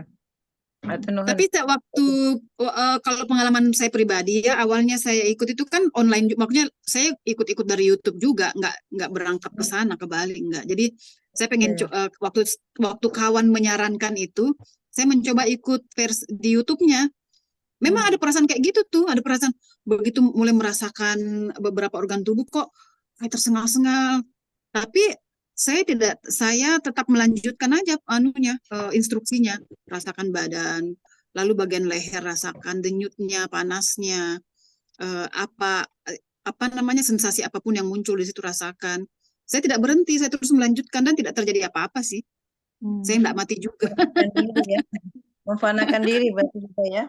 Ya, jadi saya mungkin karena saya sudah kadung percaya sama metodenya ya, karena kan ada teman yang merekomendasikan dan dia sahabat saya, terus saya melihat dia mengalami progres yang bagus dengan itu, sehingga saya percaya. Gitu. Ya betul. Tergantung juga itu ya mindsetnya, mindset diri kita sendiri ya. Oke, makasih Mbak. Ya. Makasih Sama-sama. Bu Hesti. Jadi Umi total, yang terakhir, total ikut praktek di baliho sadanya itu berapa kali, Mi? Awalnya 2018. Kan dia berjenjang ya. Iya, iya. Dia kan berjenjang. Pertama 2018, terus 2019, ikut lagi 2022 sesudah COVID. Ya 2022, terus terakhir 2024 ini. Ikut yang apa namanya? Yang level advance-nya, maksudnya lebih bukan advance sih sebenarnya, lebih detail lagi merasakannya. Kalau yang di level pertama itu kan organ-organ tubuh yang besar-besar gitu ya. Yang di level 2 itu lebih ke dalam lagi, empedunya, apa yang organ-organ kecil itu lebih dirasakan lagi, misalnya levernya lebih dalam lagi, urat-uratnya, bahkan sampai sistem saraf kita rasakan gitu, sistem saraf. Itu kalau yang udah ditelusuri. Awal itu 7 hari, terus yang Umi terakhir 2024 tuh berapa hari nih? 12 hari. 12 hari. Gitu, 12 hari. Jadi kenapa 12 hari? Karena itu organ yang dirasakan jauh lebih banyak dan jauh lebih kecil-kecil. Ya, makanya kan jadi harus pakai itu, harus ada pendamping kan untuk sampai ke detail seperti itu. Iya. Iya. Harus hadir di baliho sadanya. Kalau ada yang di YouTube itu yang memang boleh diakses oleh sembarang orang gitu ya, siapapun yang itu masih aman. Iya, kayaknya sih yang aman itu ya Bu Ip ya. Ya. Yang biasa juga semacam untuk ketenangan itu ada YouTube-nya Adi Gunawan ya. Adi Gunawan kan dia iya. terapi, kemudian dia menggunakan NLP. Adi Gunawan. Banyak sih, banyak sekali sebenarnya ininya, banyak metodenya, banyak caranya. Oke, baik. Alhamdulillah. Terima kasih banyak kehadirannya teman-teman, ibu-ibu semua. Terima kasih banyak juga untuk Melisa yang sudah sharing hari ini, Dokter Nana, Bu Iib, dan teman-teman yang sudah mengajukan pertanyaan. Sebagai catatan akhir, ini kegiatan kita di recording ya. Jadi kalau misalnya nanti sudah di-convert sama Kak Fat, nanti boleh di-share di grup. Untuk yang tidak ada di KMB, nanti kami akan share juga untuk untuk rekamannya gitu. Jadi bisa diakses atau didengarkan kembali. Sekali lagi terima kasih banyak untuk yang sudah share, khususnya Umi Lisa. Kita sampaikan doa terbaik kita. Mudah-mudahan beliau senantiasa sehat. Kita semua sehat yang hadir di sini, mendapat banyak pencerahan dan ilmu yang bermanfaat yang bisa kita praktekkan ya, minimal yang sudah tadi disampaikan, yang mulai dari kegiatan hening itu sampai kepada level yang bisa kita akses. Begitu saja, terima kasih banyak kehadirannya, terima kasih untuk teman-teman di Makassar dan sekitarnya, wilayah Indonesia Tengah dan Timur, karena di sana sudah menjelang larut. Selamat malam, selamat beristirahat, sampai ketemu lagi di obrolan tepas bulan depan. Wa ma taufiq illa billah, tawakkaltu Terima alaihi. kasih. Assalamualaikum warahmatullahi wabarakatuh. Makasih Umi, makasih Kak Fat. Waalaikumsalam warahmatullahi wabarakatuh. Terima Makasih kasih semuanya. banyak. Ini kita mau foto dulu nggak Kak Fat? Boleh dong ya. Boleh, Ini boleh yang mau. sesi terbanyak. Ayo, boleh dibuka ininya. Boleh dibuka kameranya untuk yang belum keluar. Di foto ya Kak Fat untuk Wah, gawat, sudah berganti kostum. minimal namanya sudah Tunggal ada nama. Sudah cerah dia. Gawat. Atur nuhun Tapi semuanya Ada. ilmunya. Terima kasih semuanya. Ayo kita berikan senyum terbaik kita untuk difoto. Silakan Kakak Fat. Bentul.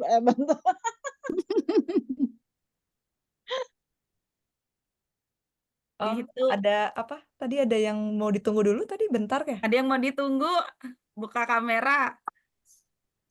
Kita ada berapa layar Kak? 1, 2. Ada 2. Ada 2 layar, ayo. 2 Ya, layar. mangga silakan. Oke, berarti yang layar pertama dulu nih. Siap. Oke, siap ya. Hitungan ketiga. 1, 2, 3. Nah, sekarang yang kedua. Oke. Oh, yang kedua ternyata lebih sedikit ya yang buka kameranya. Ya udah. 1, 2, 3. Oke. Mau online, mau offline kok pas dipotret hening ya.